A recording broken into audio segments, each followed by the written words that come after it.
everybody, and welcome to the CineFix Top 100, the show where we spent years mining the 100 greatest movies of all time, only for them to be sold at auction for much less than we expected. I'm Clint Gage, and joining me as always, Boston Celtics power forward Alex Stedman. Hello, hello. How you doing, Alex? Our first actual title designation. Thank you for that. I wanted to throw in a real one for a change.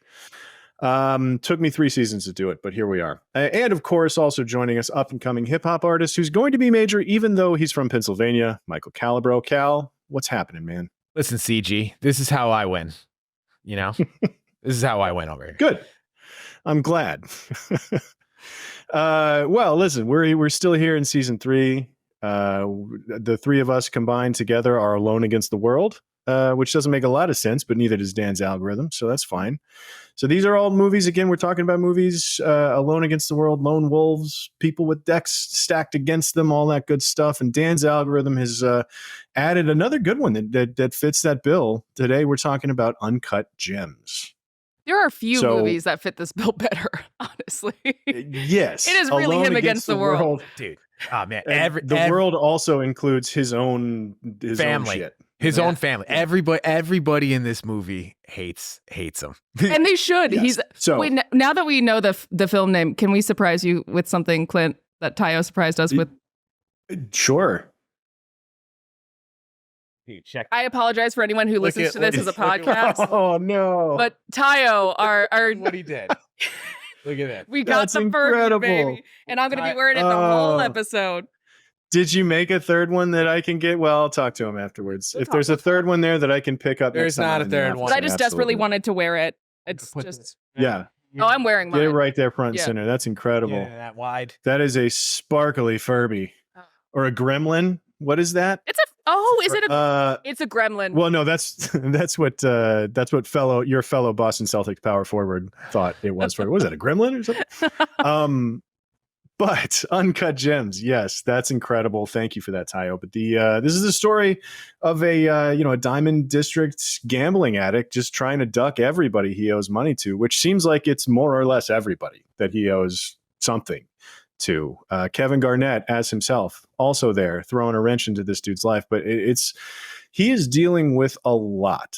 And he just keeps making it worse for himself. Like, there are times where it's like, oh, you did it. You won. Take it, buddy. No, he never actually quite won. Okay, He came so close most of the time. He could have won if he I mean, that's the whole gambling addiction, right? Like, but he if he just stopped, he could have won after, I mean. No, he couldn't because Arnold pulled the bet. So, like, the one bet he actually did win.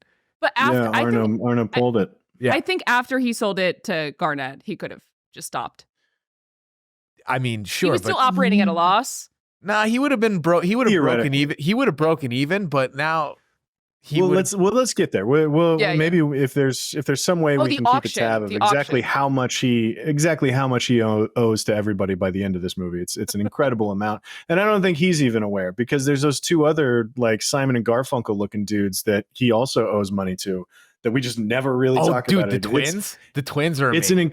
There's an incredible amount of people that are after this guy for the entire runtime. What is it? A 2-hour movie? 2 hours, 7 minutes, something like that. 15. It's a 2-hour, 15-minute movie, and somehow there are 2 hours and 20 stressful minutes in the movie, which I don't think is possible. But anyway, it's the Safdies, Josh and Benny Safdie, which I think apparently this might be their last film. They're not really a directing duo anymore. I mean, not at this moment in time, but they might. They'll Coen brothers. They'll go their separate ways for a little bit. They'll do their own thing, and then reconvene. You gotta spread your. One of them's just like, I can't do a thing right now. I'm gonna go be an Oppenheimer for like 10 minutes. I'm gonna. Of course, half of Hollywood said that. Everybody was in Oppenheimer for 10 minutes. Shout out to Jeff. I'm not going to say where this is on my list, but I do think that this is maybe my favorite movie that has come out in the last like 6 or 7 years. I think Top's recent movie. Yeah, I think about this movie a lot. Yeah, This movie is it's a very quotable movie. It is. Like it's dude, it's like where real life memes are concerned. Like I laughed so hard at that. I disagree. Just great, incredible. Great that one too. Great New York scumbags. Yeah. Like, I love them. But the cast is incredible. Adam Sandler obviously is. Anytime Adam Sandler does something dramatic, it's interesting. He can make all the Hubie Halloweens he wants, as long as like every 20 years he throws out a Punch Drunk Love and an Uncut Gems. I was going to say every 15 to 20 years, somewhere in there, just go ahead and remind us that you got chops. You have talent. Yeah. Well, I feel very passionately about comedic actors being able to do drama really well, because I feel like comedy, I'm going to say it, is the hardest genre. So if you can pull off comedy, you can pull off anything. I agree. I wholeheartedly agree. Making people laugh is difficult. Making people sad is there are shortcuts to that, and there's but I do think comedy, and you got to do comedy well, you have to be like in tune with actual human emotion, I think on a different plane. Right. And so like comedians can do drama better than, dramatic people can do comedy. Yeah. What dramatic actor you think would just be Happy Gilmore? It's just not funny. Exactly. It's just like, who's the not many. Robert Duvall. What's great is you think of Robert Duvall as Happy Gilmore, Okay, that would be funny though. It'd be a different Happy Gilmore. I take it. What you run into more often than not though is like those moments of like the John Hams of the world that like they get. He got famous doing Mad Men, and then all of a sudden he's in every comedy and he's hilarious and everything. And it's not that like, oh, turns out he's got comedy chops. What I think is, oh, turns out he was a comedian all along. Yeah. Yep. Like it's not that he's like, oh, the dramatic guy is transitioning to comedy. It's like, no. The comedian got to start doing drama by accident. And then now he's like, this is who he really is, The handsome doctor in 30 Rock is such an incredible role. Yeah. The rest of the cast, there's Lakeith Stanfield is incredible in this movie. Idina Menzel, for all you Wicked stans out there. My man, Judd Hirsch. I love Judd Hirsch. Eric Bogosian also. I met my wife during a production of Talk Radio. So I got a soft spot for Eric Bogosian. That and, Under Siege 2. But and then there's this guy Keith William Richards who plays Phil, one of the thugs. Is that the tough? Is that the square jawed tough? It's Arno's tough with the white spot on his neck, and like that dude. He doesn't have a ton on his resume, but he owns this goddamn movie. This guy could have been like a heavy in The Sopranos, and I looked him up, right? I tracked down his IMDb page because I assumed that it was going to be Sopranos and like The Wire, and like he was going to be in like all of these sort of East Coast tough guy roles. But he doesn't have a ton. He doesn't have a lot on there. No. Great New York tough. Like this guy he is a menace every second he's on. New York. Yeah, you're scared of him, right? Well, I have to say that whole crew of Arno and the goons are pretty scary. This is up, guys. So up about it. Gotta speak to you guys outside. Sure you want to do that? Yeah? Uh-huh. Excuse me. So the movie when it came out, the reviews, critical audience, box office, by every metric, this movie was a big success, especially for A24. Like it was their biggest movie to date until I think Everything Everywhere dethroned it. Blew it out the water. The way more accessible kind of movie. It's incredible. Right. It's incredible that this movie was as successful as it was, because it shouldn't be. Yeah, but I mean, this is, I think, in the era when A24 was really making its name for it. Like that stretch a few years with like Hereditary. They haven't made a cooler movie than this. It's different. I feel like it does feel different than a lot of their movies. I think you can just as easily make the argument that there is an A24 movie. Like, oh, that's clearly an A24 movie. But also, like A24, all their movies are pretty radically different. Like Everything Everywhere was super different. When you look at this movie versus Everything Everywhere versus, what am I thinking of? Ex Machina. These are back all to like Ghost Story as the A24. Who was the guy that greenlit? Right, and that's another wildly different one. Who was the guy that greenlit Boogie Nights? And it was just Michael DeLuca. And he's just like, I want to greenlight the cool movie. I pretty much think that like this is A24's entire philosophy. Yeah, cool movies. It's just like we want to greenlight the cool movies, and you just got to make it for 15% less than you think you can make it for. And if it works, it works. Yeah, and if that means only getting one person that people recognize to be in it, then get creative with the rest of them. Yeah. But do we any other pedigree business you want to get into before we move into moments? There's not really like a pedigree here, which is what's so great and cool about this movie, right? Like the Safdies are relatively unknown. You know, Adam Sandler's the absolute fucking name here, but like, no one like.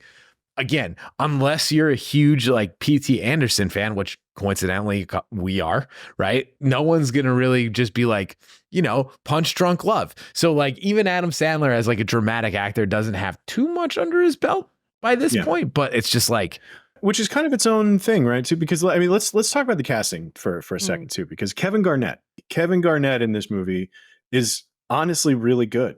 So he's incredible. I guess like Lakeith Stanfield, really good.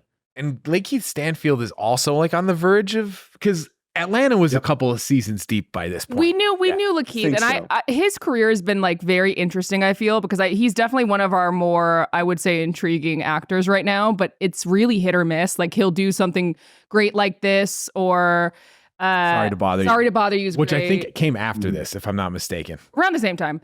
But then he'll also do like Death Note, and it's like, oh, come on, buddy, just.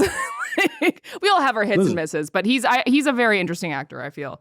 Everybody wants to buy a boat. I get it. KG though I agree with you. So much presence. Incredible. Like he's obviously a very big man. He's an NBA player, but like we'll talk about the scene in the beginning of the movie where he's looking at the diamond. He is like he so sells this kind of enrapturement with the diamond, and then also being this really powerful person who can kind of like almost give Adam Sandler a run for his money. But I want to spend a lot of time on that scene. I think that is that is the actual best scene in the movie, and I think it is like the most crucial one. Like everything that everything that is going to happen in this movie happens because of that scene. But I think it's because of the cast too, because you can see their face. There's like 5 people's faces that you're watching. Yeah, and the steady cam and the like masters at work, and it's done in the most subtle ways possible.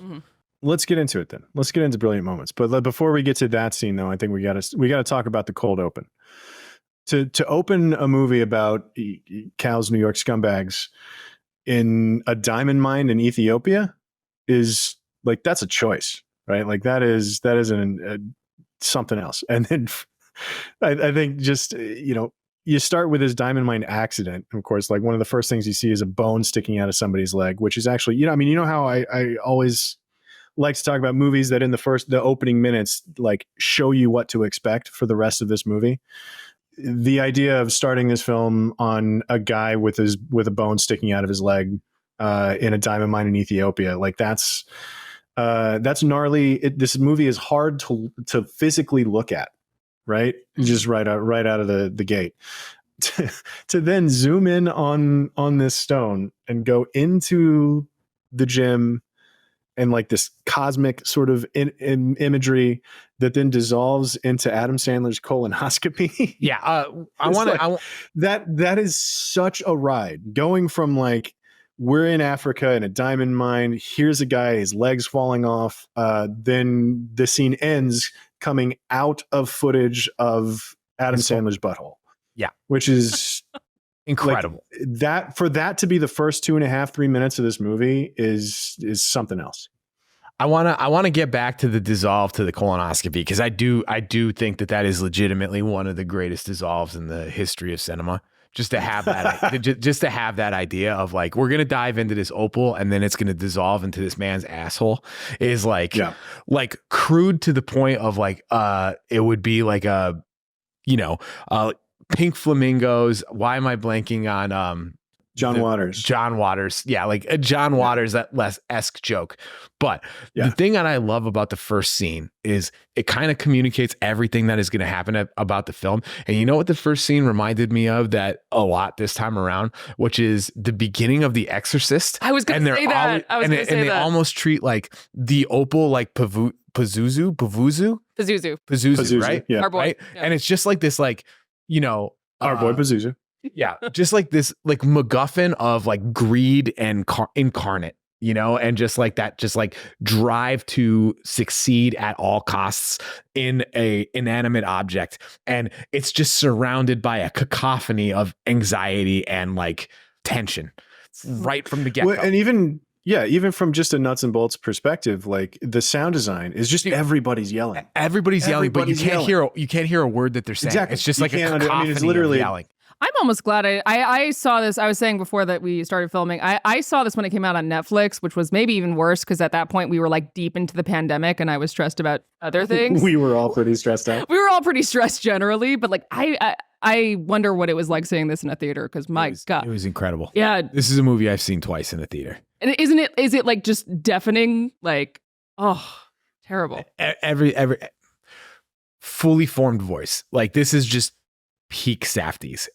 Like when you watch like Good Time, like that is a tense movie too, and this is just taking it up to another level. And the degree of control that is used in the camera work, the shot selection, the sound editing, it's just all perfectly crescendos, and like even in the writing, right? Like even the way that they write some of this stuff to like just like plot and build toward tension. Like they can have a fucking scene. Like this guy can literally do nothing without conflict. Like every morning I feel like he goes to fucking Starbucks and gets in an argument with not even the barista, just like some fucking guy in line. Even there's a scene where he's after the auction where he's putting Judd Hirsch back in the car, and then he starts yelling at the drivers like, "Get in the car! What's he waiting on you for?" Like everybody, he has to antagonize. It's incredible. Well, and even when he's being nice, I feel like the people around him know that he's being manipulative. Like there's a scene later that I wanted to talk about where it's a very quiet scene where he's trying to converse with his daughter, and his daughter is just so over him. And there's this great look between her and Idina Menzel where it's like, oh yeah, it's no, this guy sucks. That's one of my favorite. I think it's one of the most skillful parts of this movie is how it's really just Julia. Outside of Julia, everybody sees right through this guy, like Julia us and included, his son. and it allows Julia and his son. Yeah, his older son that's also into gambling. Like but even that starts to chip away because when he can't even take his son to his apartment to use the bathroom without it being a whole thing about having to knock on his neighbor's doors and can he use your bathroom, my bed, because he doesn't want him to see that Julia's there or whatever, and he ends up finding out anyway. But everybody in this movie sees right through him, and they don't have any patience for him. Even the guys that are ostensibly on his side, like the pawn shop guys. They're like they got no ill will towards. By the way, can you imagine just having such a friendly and familiar relationship with the pawn shop guys? Like he comes in to pawn something and they're asking him how he's doing. But he pawns things regularly, which means that this man is a man that lives his life very highly leveraged. But even they're done with him though. Incredible. He trades. They're done with him, but they're like he trades one championship ring for another one. But also they're giving him like a 15-point vig, which is a high interest rate. Yes. I mean, also the idea that he keeps KG's ring as collateral for the stone. And then just there's not even a moment. As soon as KG's out the door. Yeah. Yeah. There's not even a moment where, and this is, I think, to the Safdies' credit, there's no moment where we sit there and he looks at the ring sitting on his desk and then he thinks about it and then he gets the idea and he goes like, nope, none of that. He was always going to go pawn Kevin Garnett's championship ring. No matter what. That thought was in his head the moment that KG handed him that ring. There was not a second. I mean, it's like it seems like as much as we think about like, oh, I guess I'll continue to breathe. Like it's not even a thought. Like it's just him. Like it is hard to be around for 2 hours. It just pissed me off so much immediately. I was like, this guy did not have to give you the ring. Like, you obviously were baiting him with the gem. And you just immediately immediately you hate him. I don't know what you guys are talking about. Why would you show it to me if I can't buy it? I love No, if I can't have it. I think his line was, if I can't have it. This guy is incredible. Now that our commenters hated me so much after Princess Mononoke, they will never escape the Riz conversation. Ever now. This is what they've done to themselves.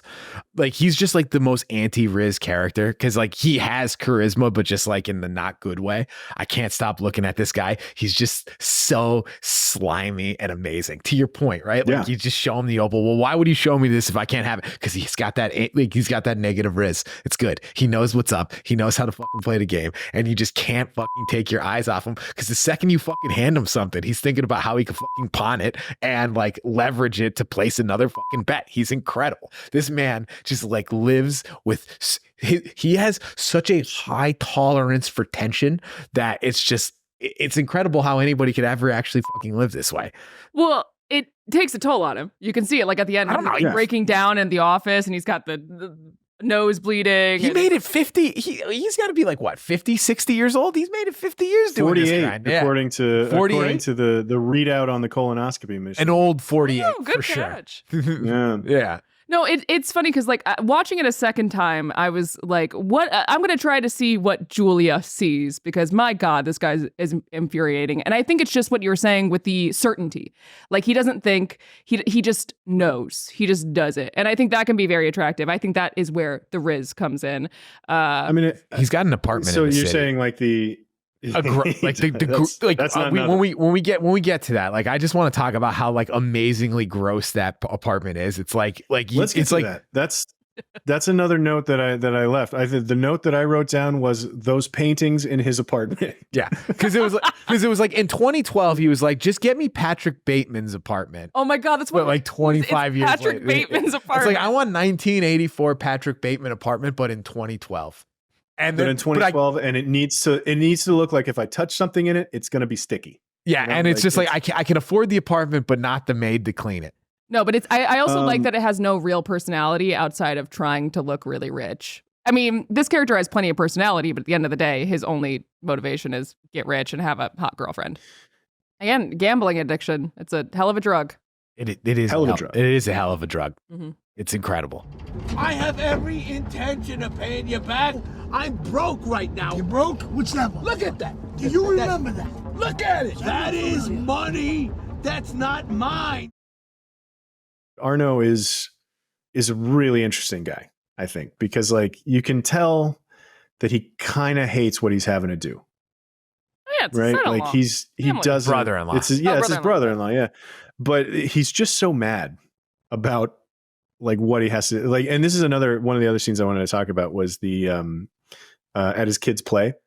Yeah. So Howard is going to see his kids play, and he's of course texting the whole time and mad about, I think it's at that point Damani is like stranded him in Philadelphia, I think, at the Sixers practice. So he's mad about that, and he's not paying attention to anybody except his older son is sitting there following the game, and he's got action going on the game, I guess. But when Phil and Nico show up, and then Arno later show up to his daughter's play, and he gets chased around the school and then ends up naked in the trunk of his own car.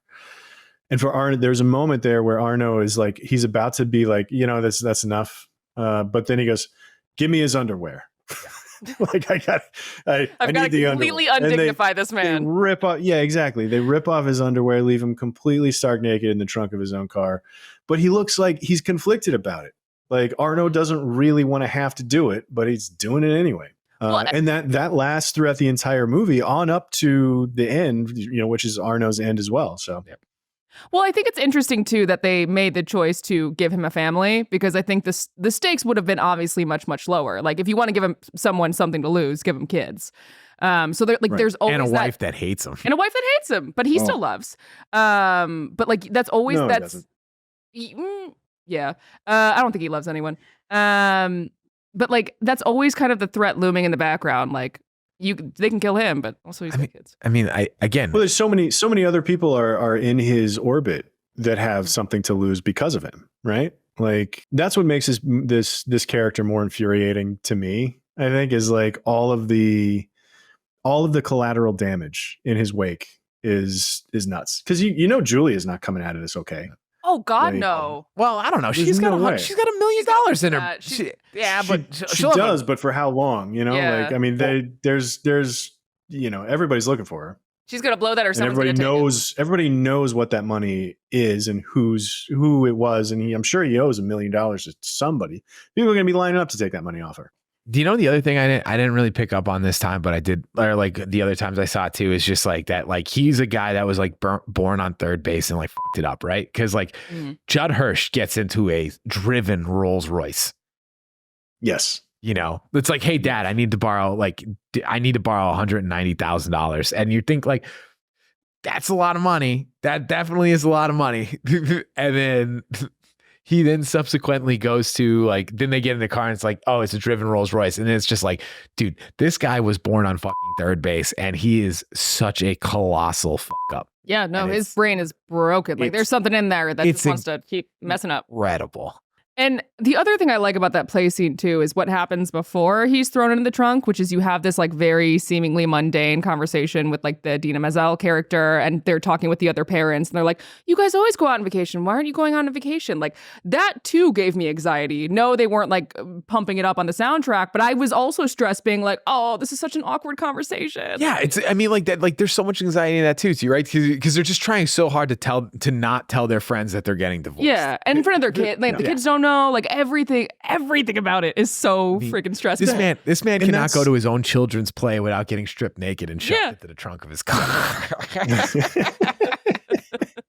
But that's another really interesting choice, and that's why this movie is so skillfully made that like even a little choice like that to be like, we're currently hiding the fact that we're about to get divorced from our family, like adding that wrinkle. Like that, it could have been the other way. It could have been they were already divorced. It could have been that you know everybody knows what's happening, that he's living with somebody in the city, that he's like the cards could have been on the table for a lot of that stuff. But the choice to make it to where they're still trying to hide it, like just adding that little extra. I mean, that's what is it? Small potatoes compared to the totally Arno's thugs scaring him, but like it's that extra little 10% that's just you can't ever relax in this movie. Dude, that other scene, right when he was like home for the first time, and like he puts the kid to bed, and she's downstairs watching TV, and it's like it's a commercial break. Just put on the game. Let me just see the score before I like go back to say. She's like, no. He's like, just put on the game. It's a commercial break. What are you doing? Like, just tell me out. She's like, I'll bring these fucking kids downstairs right now. We'll tell them right now. It's just let's do this. Let's just do this. Let's traumatize these kids. Yeah.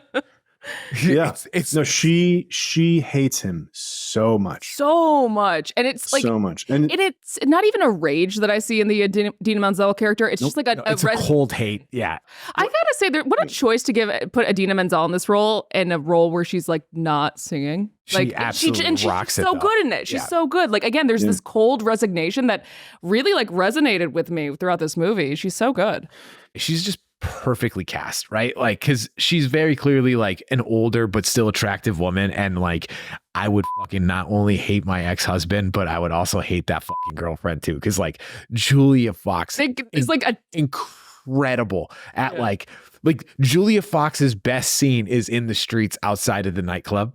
Yeah, like when they get into that fight in front of the line.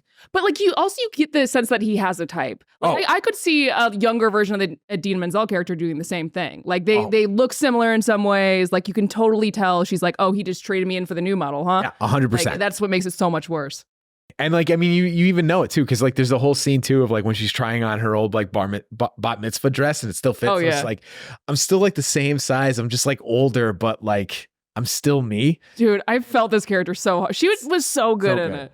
You know what's funny is like so many times in movies like this that there'll be some redeeming quality to a character like Howard that like Alex, you mentioned at the top of this that you're trying to see what Julia saw in him. Like usually there's some little breadcrumb, some little thing to latch and be like, okay, I get it. Like I can see how somebody would be.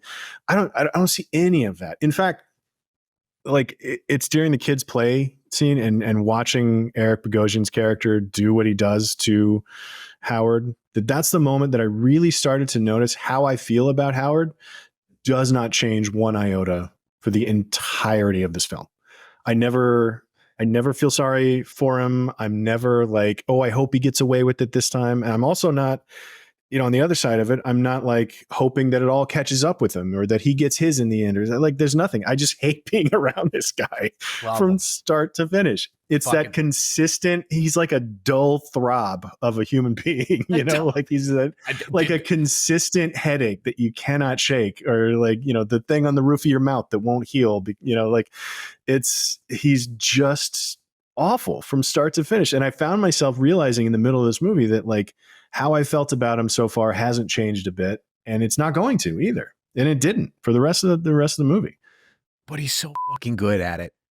Well, and I think not to jump too far ahead, though. Yeah, he is. He won. It's not his fault that died. He does won. Not win. He won. Okay. He won the bet. I mean, it's the other fucking psychopath that doesn't understand the rules of, crime here. That right. There are no rules. That dude is gonna get his, because that was like Arno.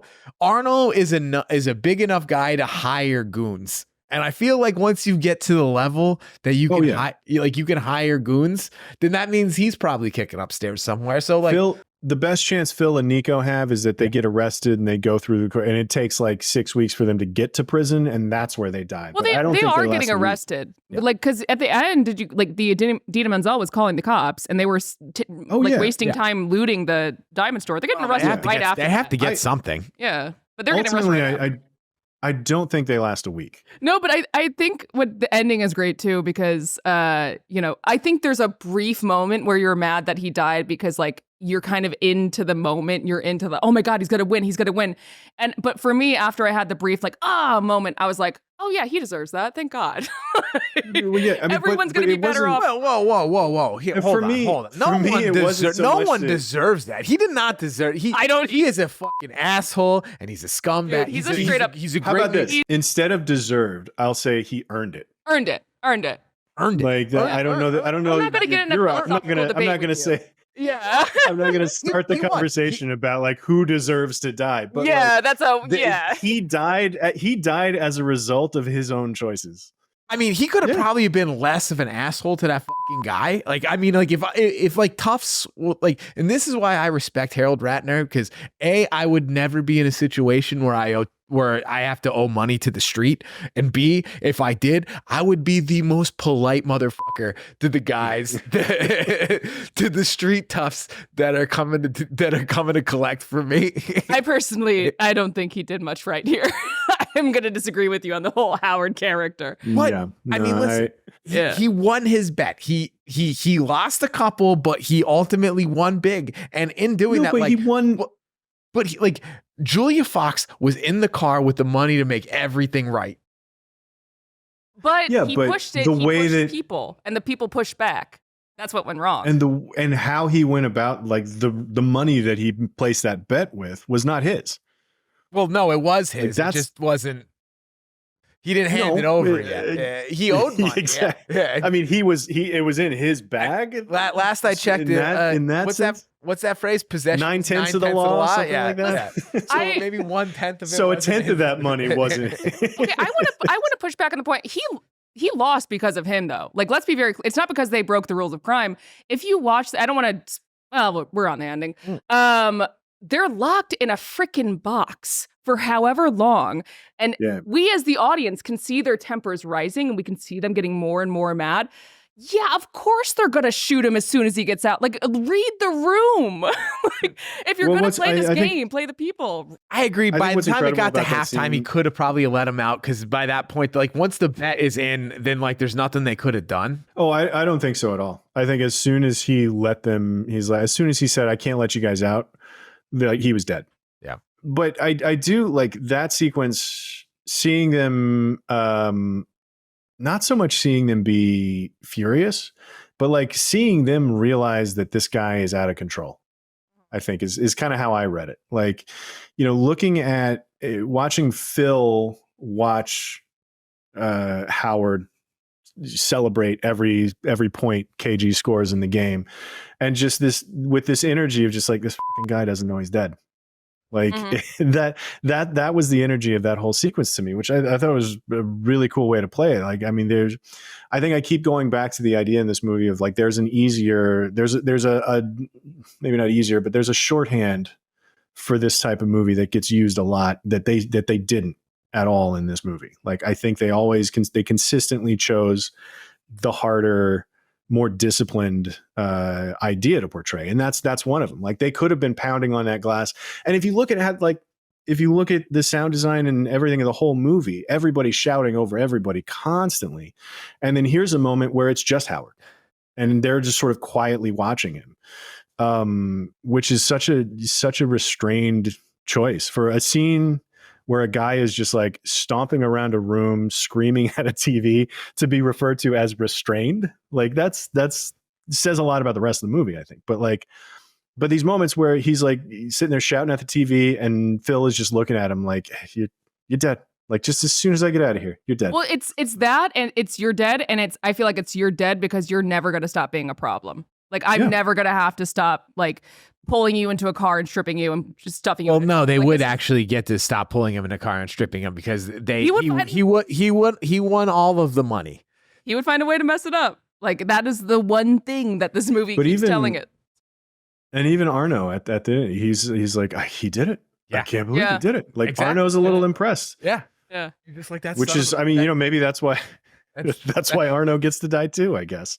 That son of a bitch, he did it. I do love that they just randomly threw Arno in there too. Like, you die too, Arno. I do. I will say though, like I said, I never felt, particularly bad for Howard in any of this, but I did feel bad for Arno, and Arno might be the worst guy when it comes down to it in terms of, like, I don't know what he's a loan shark, but like, I did weirdly feel worse for Arno in this moment, because he seems like a guy that realizes, like, unlike Howard, he sees that he's in over his head and he's in trouble. You felt worse for Arno than you did for Howard, our protagonist. Well, that's the thing. Like, I don't know, protagonist. Like, yes, I did. I thought Arno was. I felt worse when Arno got killed. When his own tough killed him? I guess because I was expecting it. I was expecting Howard to die for like the last 10 minutes or however long the sequence is. I was expecting Phil to walk out and shoot him straight in the face like he does. Like, I knew that was coming, and Howard is the only one that didn't, right? But then Arno is kind of like, for everything else that he did, I don't know. I felt like Arno was in over his head. I think I understand why, because you, like you were saying earlier, you don't get the, like, the thing, because he's scared. He realizes the situation that he's in, because I don't think Howard ever fully appreciates the danger that he's in throughout the entire film. No, 100%. Right? But Arno does immediately. And like, I registered that, and maybe that's the thing that I'm relating to. But either way, like, I was like, oh man, not Arno. That's too bad. Well, again, I think it's because, like you said earlier, you don't get the sense that he enjoys kind of doing this to his own family. Like, no. And that you can say that for a lot of, movie and TV gangsters. Like, at the end of the day, they still care about their family, no matter how bad of a dude they are. Sometimes you wonder if Howard even gives a crap about his family. Like, and I think that's the difference. I think maybe that's why you felt bad for Arno, even though he's also not a great. He's a fucking criminal, for Christ's sake. No, these people people in this movie are. Yeah, like, these are all scumbags here. They're all scumbags. They're all great. But I get why. I'm just saying that, and I the more I think about it, and the more I try to articulate it, I think it really is just the fact that Arno saw it coming. And like, we got to see Arno realize that he's about to die and get scared and try to escape and couldn't. And that was a more affecting death to me than Howard's. Because Howard's, like, I knew, like, how, like, if Howard had survived this movie, I would have been surprised. Mm-hmm. Yeah, right? Like, Howard was always going to die. Well, I'm not gonna lie. I was just like, if Howard managed to win. You know what I'm trying to say? Like this whole movie is just like building up until it's going to be like one big. Oh, it's impressive. And then like the fact that he did win and then just immediately dies is probably one of the greatest emotional turns ever. It's just like the euphoria of winning. Just he unlocks it. Just. But honestly, I think it's because this is where I'll continue to disagree with you about like him being good at it, because like he's lost at every. I just say every turn. He doubled down and doubled down and doubled down and doubled down, and that lucky son of a bitch managed to fucking do it. Well, I do think if there's anything, he didn't. Every step of the way, he gets his hand slapped for it. Like it's no, I'm not saying you get. Well, that's what happened. He doesn't get away with a single thing. It's just that like that's the universe was tired of dealing with him. The people were. You got to keep an eye on the people around you, and he locked them in a box like with guns. Ooh. What were you doing? But I will say, if there's anything very impressive that he did, it was making KG just like the best basketball player just by like placeboing luck onto him or something. That was. Well, first off, he didn't do shit. Listen, Opal did that. No, you actually think? Yeah, absolutely. The cosmic Opal. So one of my like we totally by the way. We have incredibly derailed this conversation, right? Mm-hmm. So like one of the things that I like the most about like that opening scene where you get like you meet Arno's goons, like it's that first scene where like you meet KG and he sees the opal. So like one of the most amazing things that they do in that scene is like he keeps on warning like, hey KG, don't lean on the glass, don't lean on the glass, don't lean on the glass, and like he keeps on saying that, and then he hands KG the opal, and he looks in the opal, and then KG sees his entire life like intermixed in that like kind of like flash cut sequence. So it's like the opal like taking over KG's mindset as well. And then like they use the fucking breaking of the glass of the display case to like emphasize that like Adam Sandler didn't do shit. That's the entire power of the opal on KG. That's so. I had such a different take on that. I thought that was KG getting lost in the Howard sauce. Like that's what I fully thought it was. That's what I don't think. I don't think Howard got sauce. There's no sauce. Yeah. In that moment, I think he had some sauce. Like when he gives. If there's sauce to be had, it's the sauce that Howard had to recognize that this black opal was worth pursuing. Like I think that's the only sauce that he's got. Otherwise, it's just it's a shell game. It's a really dangerous shell game that he plays with his entire life. It's like one of the 7 deadly sins of greed, just like incarnate in a physical object, and it's just like I need to win at all costs kind of thing. And it's just like KG sees it, like they're like that's what's so good about the like this is how I win monologue, because they're one and the same. Yeah. But Mike, Howard aside, do you think that the gem actually had like mythical powers that was giving him basketball stuff? I'm happy to yes, believe that. Yeah. Sure. Yeah. I do think that there's a spiritual element to this movie that frankly, it goes over my head. The Safdies have spoken about Jewish heritage having a lot of input, obviously, into this film. And like, so for the opal to have some sort of spiritual significance. Yeah, great. Absolutely. Like I'm happy to have it be, a supernatural rock, or at least imbued with some sense of cosmic justice, and maybe that's why it's good for KG and bad for everybody else, because KG is the only one that wants to use its powers for good. I don't know. The dinosaurs fucking stared at this thing. It's 110 million years old at the least. Shit was basketball. Can't lean on the glass, KG. Can we talk about a sequence that I mentioned earlier? Want to talk about it's a sequence. I think it's like 10 solid minutes. The morning after the nightclub confrontation at the Weekends thing. Mm-hmm. Yeah. So it opens. I think he's on the phone because he sleeps in his office, but he's on the phone with the auction house, and he's yelling at the auction house, and then he's on the phone with Garnett's manager threatening to sue, and then the manager's threatening him right back, and then KG and his guys actually show up. And then that's when the buzzer malfunctions and they can't get buzzed in. And they're just yelling at each other and pounding on the glass. Damani is there. He's trying to get his watches back, but the watches are gone because that's yet another person that he's. Didn't he hand one of those? Didn't he hand one of those to like the twins? I think so. Yeah. Yeah. Because he's handed them out to everybody because Phil and Nico took them too. Yeah. But then that's when he gets the phone call from the doctor. And like while Damani is yelling at him, he's getting the news that his colonoscopy came back clean. Then on his way out, he runs into Julia with the smoothie walking in, and he knocks the smoothie out of her hand. And then and then he's back on the phone with, I think, the auction house or the manager, somebody like that. But it is loud and chaos and everybody talking over everybody and buzzing, like every possible thing that you can turn to 11 to make a scene stressful. He's even got a tag hanging out of the back of his shirt. And like that feels stressful to me. Like his fish tank is getting dyed. His fish tank gets Powerade poured in it, or wait, whatever. Is that what it was? Was it Powerade? I was trying to figure out what it was. I think so. Yeah. I think that's something what it was. cheap. But like his fish are dying. He's got a tag hanging. That was one of the most fun details of this scene. Is like the tag is hanging out of his shirt. And even that is like upsetting on some level, you know. But then Julia shows up, gets the smoothie knocked on her. She's yelling, and then he's on. And then you stack him in an elevator with like 10 other people, and he's in there yelling like, "Fuck." They watch her just slap a smoothie into her face. He's just like, yeah, she deserved it.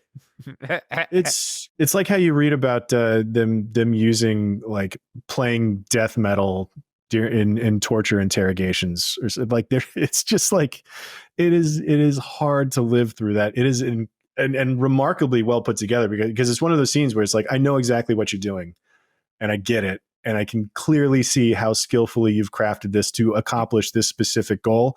I hate being around it. 100%. You know what? It is so hard to watch. So the thing I noticed this time is how they use the Steadicam, and when they subtly transition from the Steadicam to a little, like, not completely static, but more of a static, like traditional coverage. Like, the Steadicam does such an incredible job of establishing the visual chaos of the scene in the way like that the sound editing does. And then it's only when he gets into like, you know, the second line of the conversation that it'll do quick, like shot, reverse shot, cut away to like some other, like cut away close up to some other object that's going to be the next thing that causes chaos. It's like, it's so well, what's the word I'm looking for here? Conducted.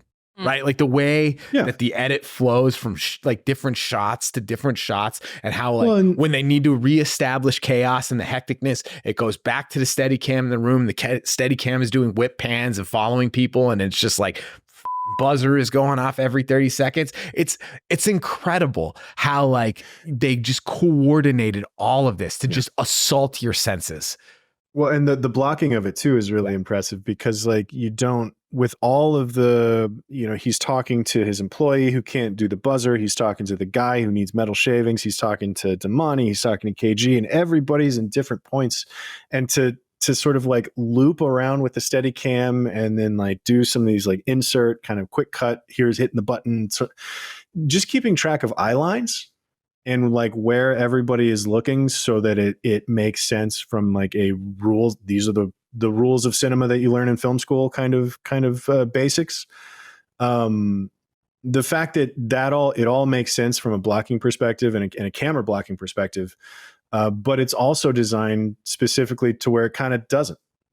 Like you shouldn't be able to follow it completely because neither can Howard. I mean, the result is that you really feel like you're inside of it when you really don't want to be.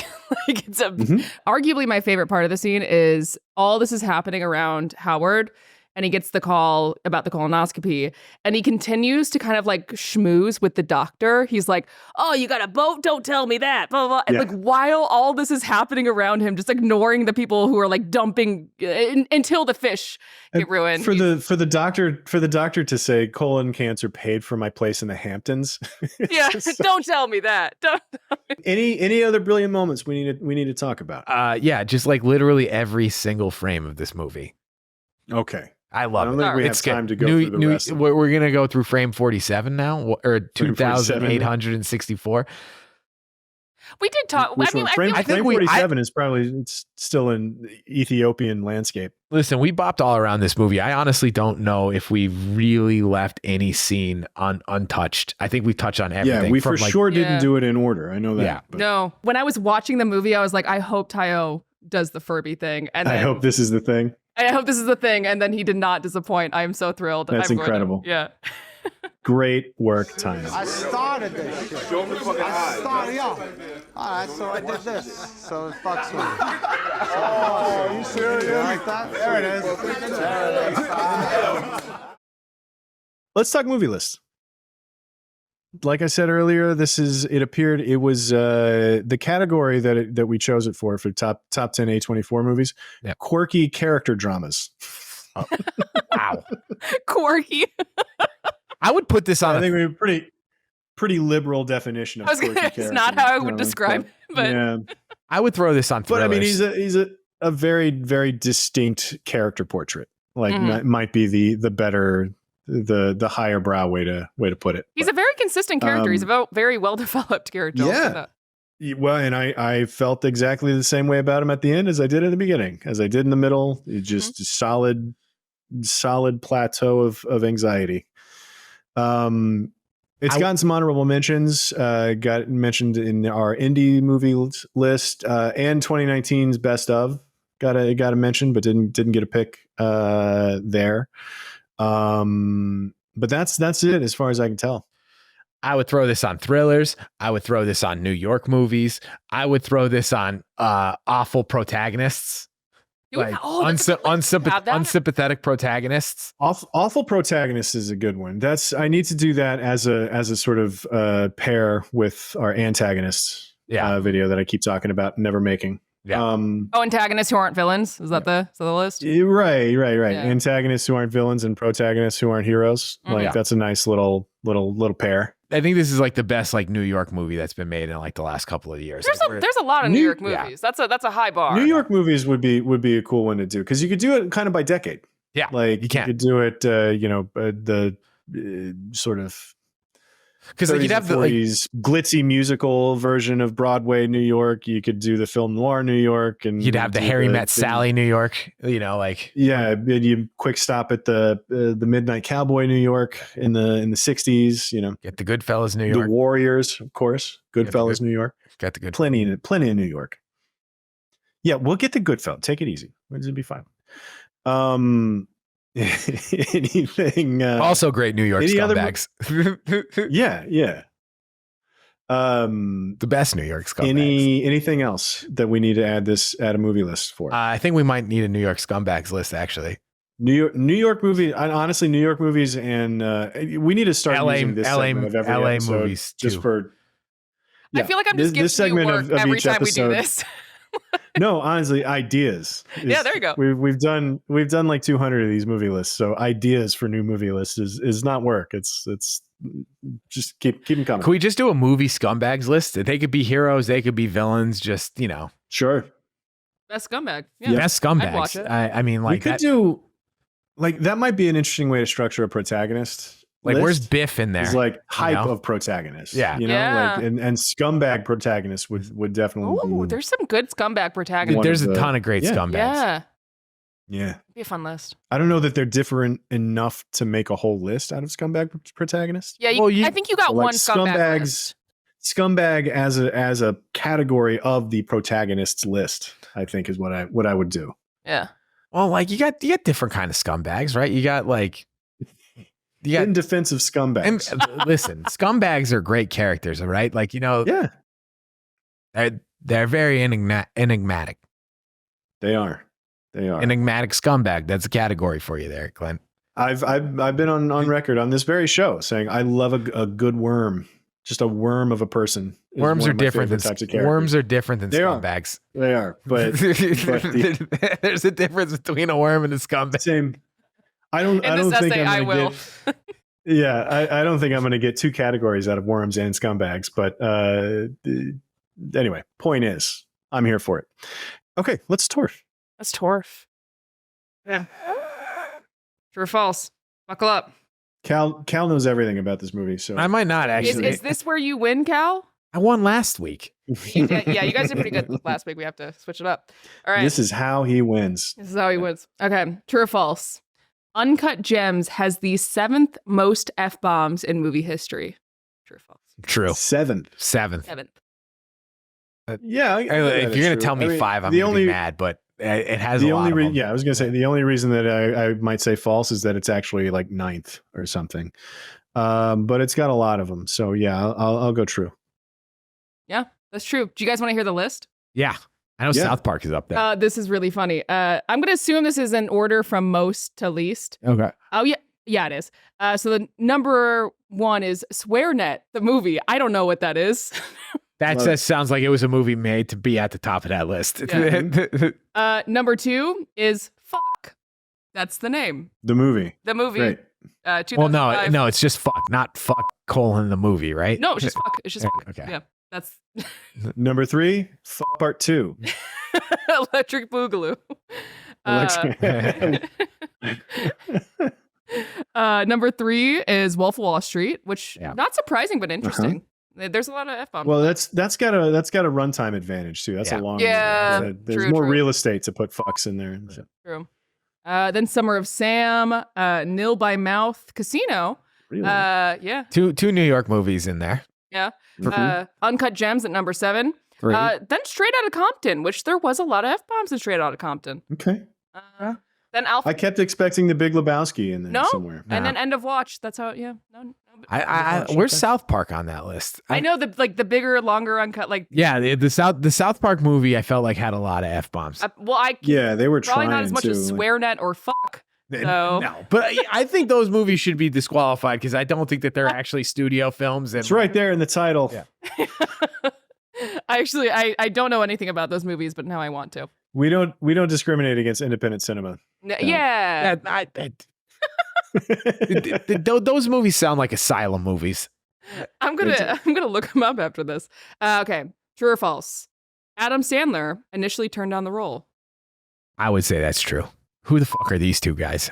No, you know what? I'm gonna go false. And I'm gonna throw a technicality on you because it was actually his manager that turned it down. Oh, the script never made it to Sandler. Whoa, no more than me. That sounds like the correct answer. Okay, I'm gonna give it to you because it is true. We didn't count that as the technicality. But you're right. That's what happened. The Safdies first approached Sandler, but his manager rejected the script before Sandler had a chance to read it. So you are right, Clint. I read that somewhere. Yeah. Following the success of Heaven Knows What and Good Time, the pair cast Jonah Hill. Interesting. Who later dropped out to focus on his directorial debut mid-90s. Sacha Baron Cohen and Harvey Keitel were also considered. And the Safdies approached Sandler again this time. And this time his wife convinced him to take on the role after reading the screenplay and watching Good Time. There you go. Singular. Jonah Hill could not have done this movie. No, it would have been worse. Yeah. No, I don't think the movie's as good with a young Harold Ramis. That's it. I think he was the right age too, Sandler. Like he was the perfect age for it. I think Jonah Hill would have been way too young. 48. Keitel might have been too old too. I think he would. I think Sacha would have been good. I think Sacha could have done it. Yeah. All right, you're on a roll. True or false? Oh, well, okay. Natasha Lyonne plays a minor role in the film. That's true. She's got another on the phone cameo, I think. The reason I was Tilda Swinton had one and Natasha Lyonne had another one. The other was she Cage's manager? Yes. Yeah. Mantis from Palm Guardians of the Galaxy is also in this movie very briefly. I think she's like one of the girls in the apartment when Howie comes home for the first time. Okay. When she didn't have a party the night before. Yeah. It was a small one, dude. You couldn't even call it a party. Yeah. It's just like a case of Stella. Yeah. The reason I was thrown briefly is because the actual Torf is Tilda Swinton and Natasha Lyonne, but we got Tilda. So. Oh, yeah. You guys know too much about this movie? Got them both. Yep. All right. It is a weird trick to research and prep for these episodes. Yeah. And also avoid potential Torfs. Like sometimes you just can't. I do not envy Tayo adopts on the fly. If we mention it, he does a great job. Yeah. We make it hard for him. Look at the Furbies. He knows what he's doing. Right. He can phone in the next episode's Torf just because of those Furbies. That's incredible. Honestly. All right, Torf number 4. 76ers star Joel Embiid. Is that how you say it? Embiid, yeah, that's correct. Was the first choice for Kevin Garnett's role. In an interview with The Ringer, Josh Safdie revealed that Embiid, as someone who hailed from Africa, fit the character perfectly. Unfortunately, as the production schedule extended into the NBA season, they could no longer use an active player. True or false? So this was like shot during the playoffs. Is that what the deal was there? Yeah, I guess so. They probably, I mean, Embiid would have been they cool. probably shot into the summer. Embiid, I think he was. I'm gonna go false, just because I'm gonna assume some Torf tomfoolery here. I don't think he was the first choice. No, he was on the list, but he wasn't. He would have been young in his career at that point, right? Like he would have been. He's still young in his career. Exactly. Like KG, it was like established. I think I don't think so. I agree. False. Damn, you guys are really under our shit. No, Amare Stoudemire was the first choice back in 2000. Yeah. Stoudemire, yes, was back in 2009. They wanted him, but he wasn't cast due to the Safdies' trouble with securing financing. Kobe, as I mentioned earlier, was the second choice. Josh, I have a really hard time. Kobe was their second choice. Yeah, that would have been different. Only time anybody's ever said. Yeah, Kobe's our second. Kobe's round 2. Yeah. Oh, this is interesting. He was approached again after Kobe turned it down, but refused to cut his hair for the role. A haircut was required for him to match his younger self. So yeah, now we got KG. There you go. He's got NBA money. He doesn't need this. Yeah. I'm not gonna cut my hair for that. I don't blame him. Yeah. All right. I think you guys really, this is really how you win. Okay, got one more. Hopefully we can. True or false?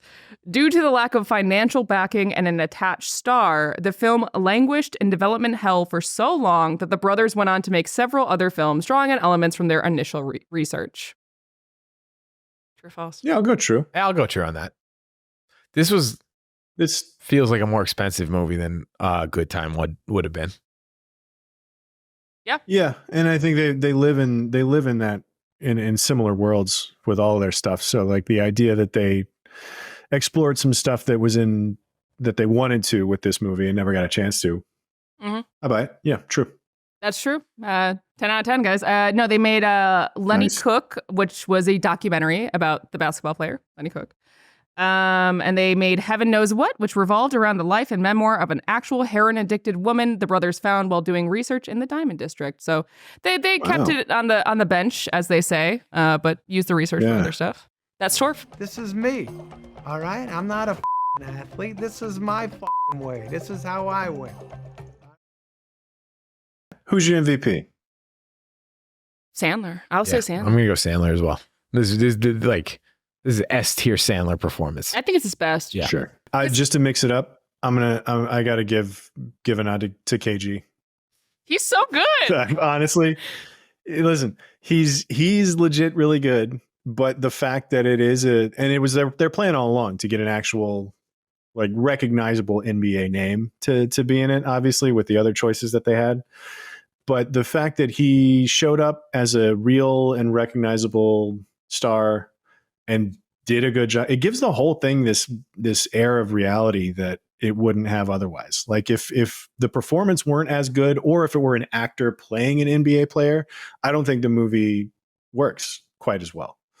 Oh yeah. Like there are plenty of other things about the movie that would continue. Like it wouldn't have made Sandler not work, obviously, but like it gets so much mileage out of the fact that that's really Kevin Garnett in this movie that I don't think the movie is as good without that. Like Sandler was going to do Sandler no matter what, but if KG didn't pull it off. Yeah. Honorable mention. I'm going to say Julia Fox. She hasn't done a lot of acting since, but she knocks it out of the park. Like he's excellent in this too. Like she is that kind of like, I don't know, New York woman just running around. Well, the screaming match at the Weekend nightclub and outside of the nightclub, and then the fact that they live with her as she's walking back past that line, and she's like, "What are you looking at?" And like having to like have fun waiting in line. All those. That was a really good choice to like live with her for a beat longer. Like they could have just stayed in the cab with Howard, but. Anyway, it's KG. Yeah. Wait, is yours actually KG? Yeah, I thought you were just throwing it out there. Yeah, why not? His I mean, actually, listen, Sandler's gonna get. I mean, listen, what about the Safdies? Adam Sandler's. This is a one time we don't have to give it to the directors, but I agree that like this is an incredibly directed film, and no one would argue that. Yeah, I don't know. Right. I'm surprised Sandler. the choice to give it to KG over the Safdies is. I think mostly it's just watching this movie, like of all the things in this film that I was taken with, like the fact that KG pulled it off the way that he did, and the way that and the way that KG was deployed is a credit to the Safdies. But the fact that he did it is like, if he messes this up, like I think the movie is, I don't know, a more outsized portion worse than his role in the actual movie, right? Like if he's in 20% of the movie, but he's bad in it, the movie is like 30% worse. You know what I mean? Like, I will say, I don't think it was appreciated enough at the time. Like, I think he should have been in more awards conversations for that role. Like, he was very that would have been incredible. Who? If he got some nominations for KG? Can you imagine? Best KG. supporting. He wouldn't be able to go. Yeah. He'd be like out of game or something. All right. So who's Nicolas Cage playing in this? Listen, could Nick Cage have pulled off Harold Ratner? Sure. Better than Adam Sandler? I don't know.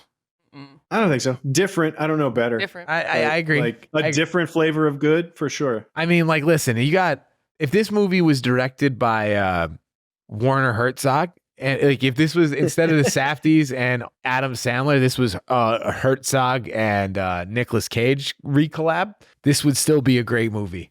Different movie, but still good. I'm looking at Nick Cage as more as the Arno. I think if he's the Arno character, and that's not even to say Eric Bogosian. Yeah. Bogosian. That's not even saying he had to do a bad job. It's just like the whole point of the bit here is to insert Nicolas Cage into the movie, and I think that's probably where he would fit best. But I think part Arno of the was bit, my pick too. Yeah, I think he's mine. But I think part of the bit is, would he be better? I don't know that he would be, but if I gun to my head, if I had to put him somewhere, yeah, Arno. I think Bogosian is great in this, but I really. Nicolas Cage, you think it'd be better? Don't undersell. I like what Bogosian did. I'm a Bogosian fan from way back. But Cage as Arno, playing it with a similar energy, because there's a version of this where Cage just goes nuts and he's like, "Oh, I'm a crazy loan shark. Yeah, great. Oh, I love it." But for him to play that bit of regret and sort of remorse and pity that Bogosian brought to it, I think would be really interesting for Nicolas Cage to do that. I agree. I think Nicolas Cage would have had a more interesting dynamic with his own goons. Like, I think that was like the only like, that's a good point. Not fault, but like, I think Nicolas Cage as an actor would have thought more about that dynamic and tried to elevate it more into the film, where it may not have been that way in the script. Yeah. I think I would have liked to see his interaction with the goons. Because like Arno and his goons do not have much of an interaction, and he spends they're his goons. But they seem like they're just goons for hire, right? They seem like freelance goons. All goons are for hire. That's why they're goons. They seem like goons from the gig economy. They're like Uber Fiverr goons. Yeah. Because they were so willing to just off him at the end. Like they had no that's loyalty to them. I 100% agree with you that I think that's what Nicolas Cage would have brought to the role. Is there would have been, even when he realizes he's about to die, Nicolas Cage's Arno would have had a final confrontation with his own goons. Now that I think about it, I don't know if I want that much more interaction with the goons, because this movie is so focused on Howard. Yeah, but I mean, this guy's getting his in too. It's kind of an arc, right? Like his own brother-in-law had him offed by his own goons. That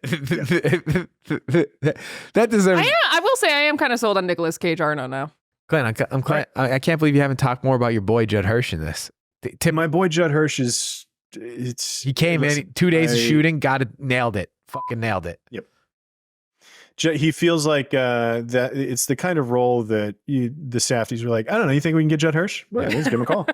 And then it was how much for 2 days, and that was it. And we're gonna do Passover dinner, and you're gonna be at you're gonna not want to be at an auction, and then we'll high five and we'll see you at the premiere.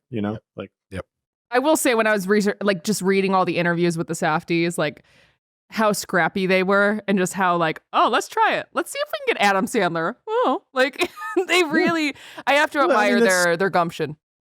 that's indie movies in general. You know, you gotta, the answer's no if you don't ask, you know? Yeah. All right. Well, let's get into the ranking. Cal, where'd you have this ranked? Number 18, which I also think this is the highest new movie on my list. Little list. New movie being in like the last 5 years, kind of. Well, now it's been 6, 5. I can't do math. It's 2024. Who knows? Yeah. 5 years. We're not here to do math.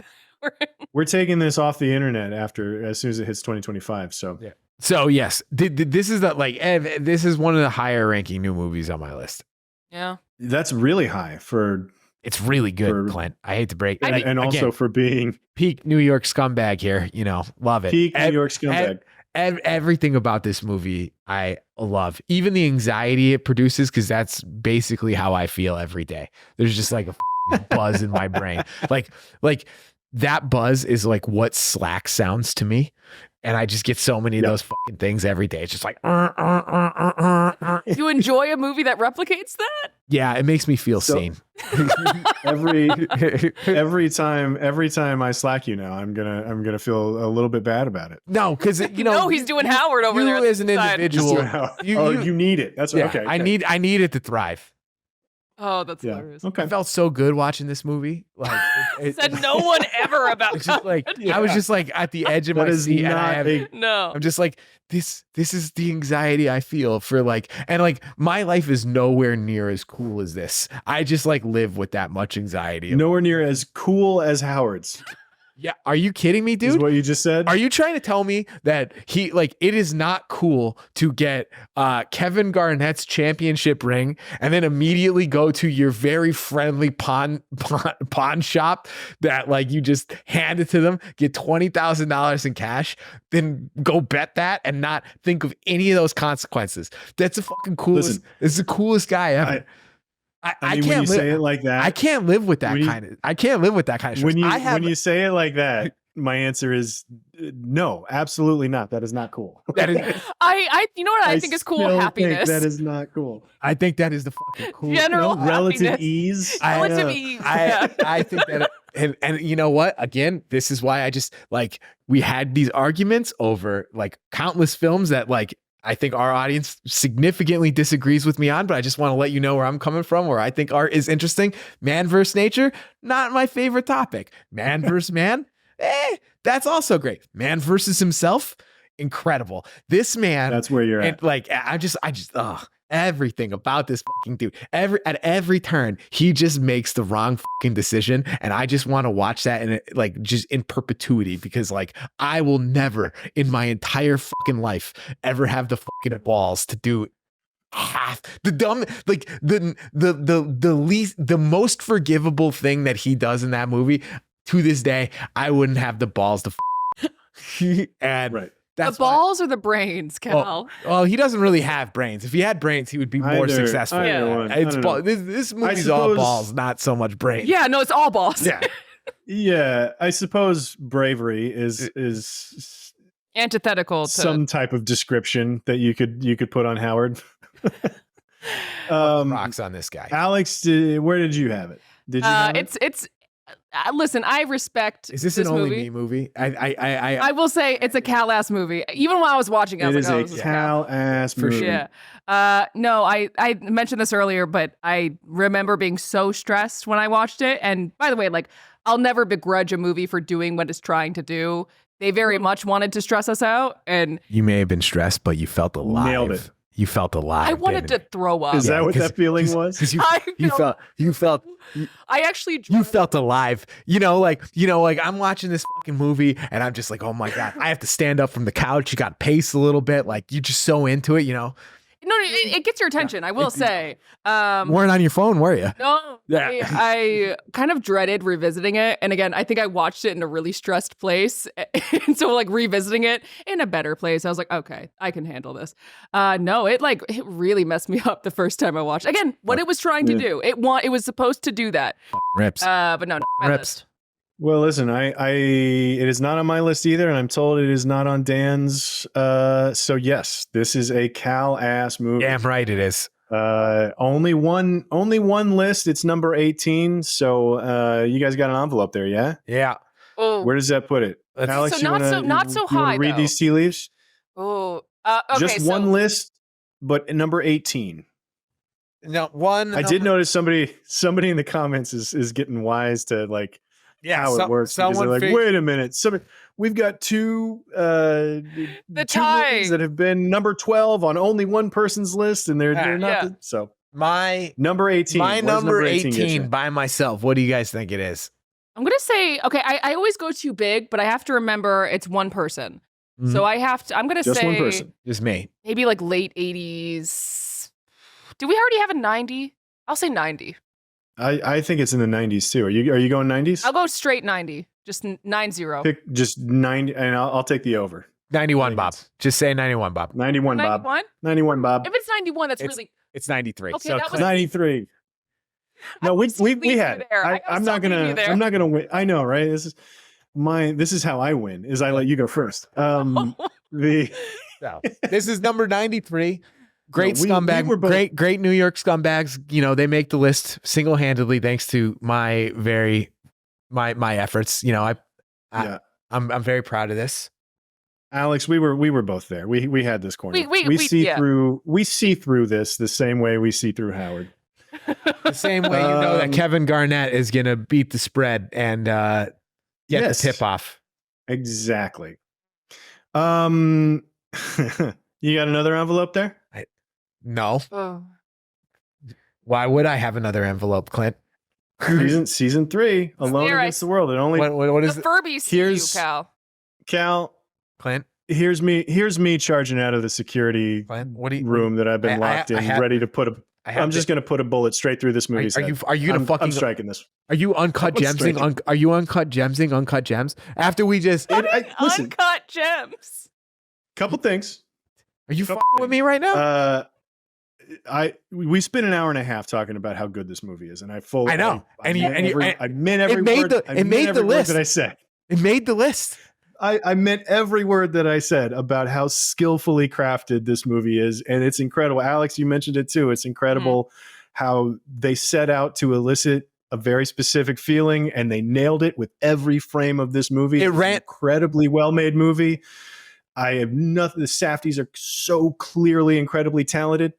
I hate this movie and I don't want to be around it anymore. It successfully ran the fucking gauntlet. We fucking vamped about this movie for fucking 2 hours. Yep. It gets out of the thing and you just want it out of here. Are you fucking with me? I want it out of Bad time. I'm charging out of the room. I'm still putting a bullet in it. But like, listen, there's also I'm a little. Maybe this is why I associate with Arno so well too. Is I don't think I like it that much in what I'm doing. And maybe this is also, I'm just trying to take some heat off of you in the comments for once. Maybe people get mad at me for this. Nah, like, they're gonna still be mad at me. Don't worry. Don't fucking worry. I truly do. Listen, I enjoy reading the hate. It makes you know what the other thing is? Yeah, I know. You're gonna love it. The other thing is about this. Yeah.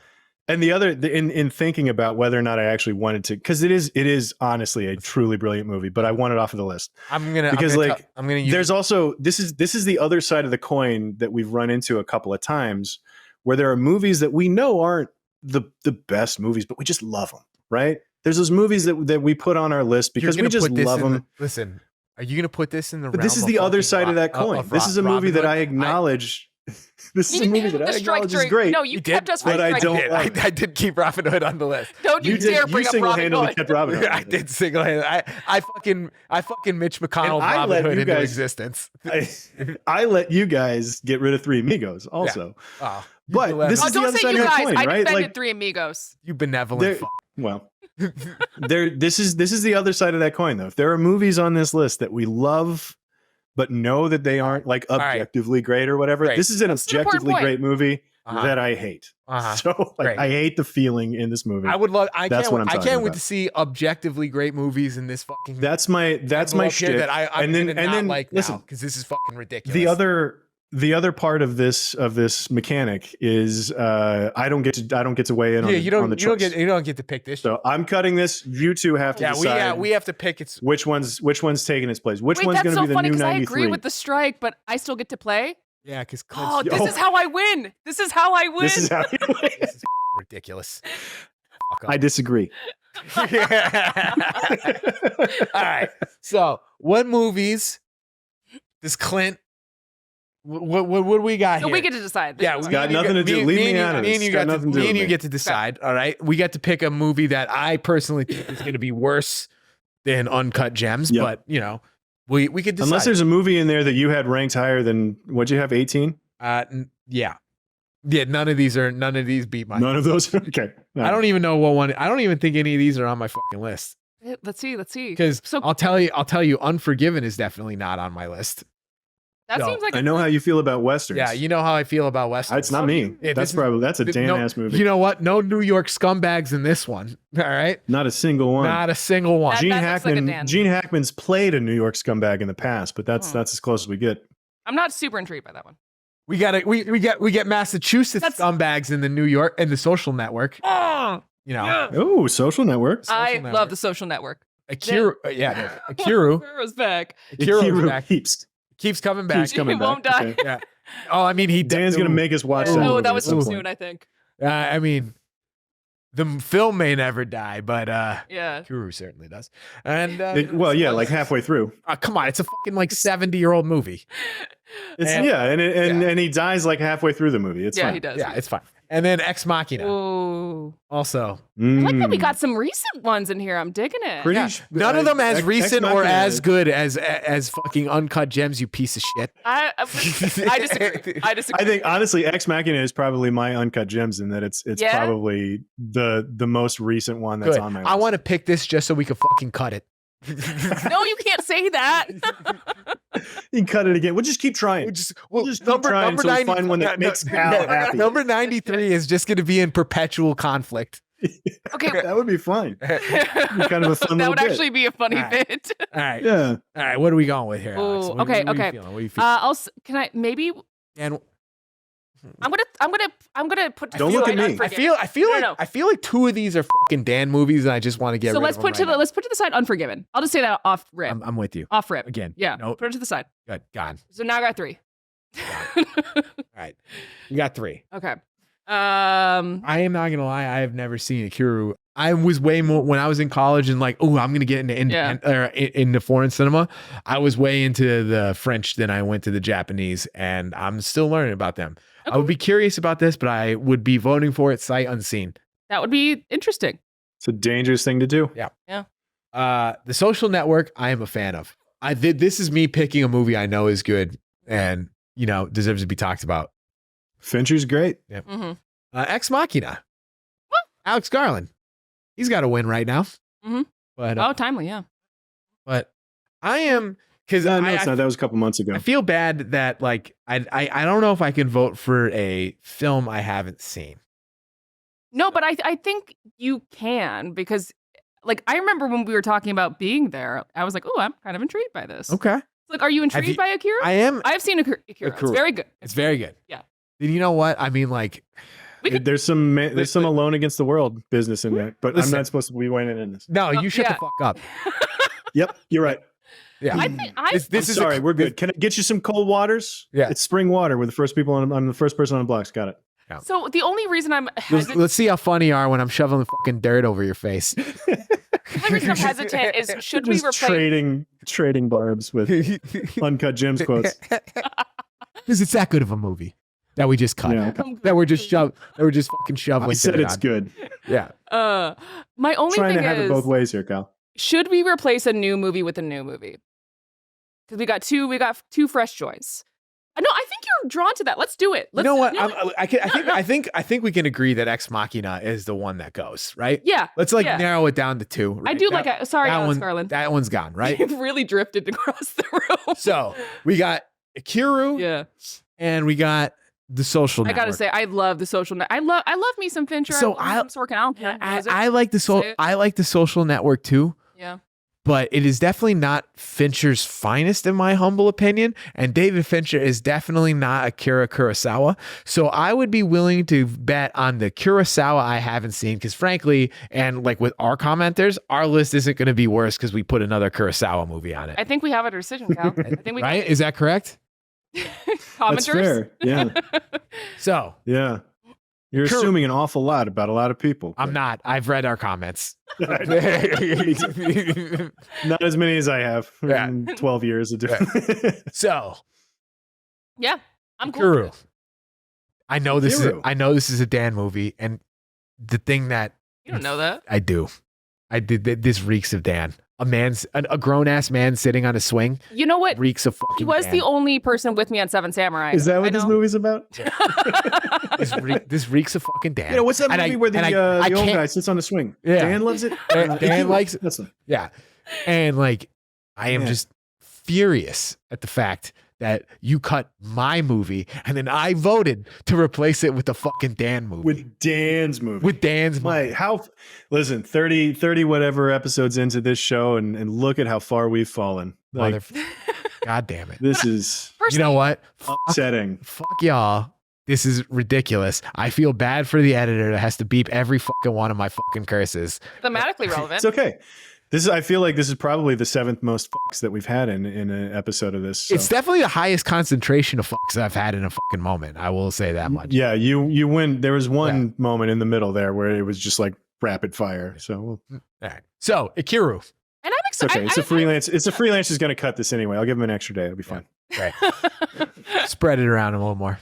We got our pick though. Okay, Ikiru. I'm excited for you to expand your knowledge of Japanese cinema. Me too. Yeah. I'm looking forward to this one. Yeah. Mm-hmm. Yeah, this is an earlier one of Kurosawa's too. So. Are we talking pre Seven Samurai? Mm-hmm. I think so, right? Yeah. It's 50. What is it? 53, 52. I don't know. Clint, you're the CineFix guy. You tell me what year this was. Yeah, 1952. Yeah, you probably should have that in your back pocket after you fucking axed my movie, you bastard. Yeah. Okay. I'll remember this. Let's wrap this one up. That is going to do it for us this week, though. Now that we've come to a consensus and we're all closer friends because of it. But thank you for making me watch Uncut Gems again. It really, really reminded me why I haven't watched it since it came out. But thank you to my bookie, who I owe money to, producer Tayo Oyekan, my loan shark, who I owe my bookies money to, technical producer Marhyan Franzen, and that weird looking Simon and Garfunkel dude who I borrowed a bunch of cash from that I've been ducking ever since, or DP Jamie Parslow. And Dan, who is so useless, I've never even considered trying to rip him off. No, don't worry about him. But next week, we will be continuing our Alone Against the World theme. Do we want to follow it straight up with Ikiru? Do we want to just jump straight into Ikiru? Why not? You know? I think it's up to us right now. Is it? If we want to do that. Sure, why not? All right. Dan stopped listening like 15 episodes ago. So we can do whatever we want. And yet he still looms. All right, well, let's do Ikiru next week then. Let's get into some Kurosawa. All right, let's do it. Our season 3 dose of Kurosawa. So come back next week for Ikiru. In the meantime, old man on a swing, the movie. But stay safe, be good, and we'll see you there.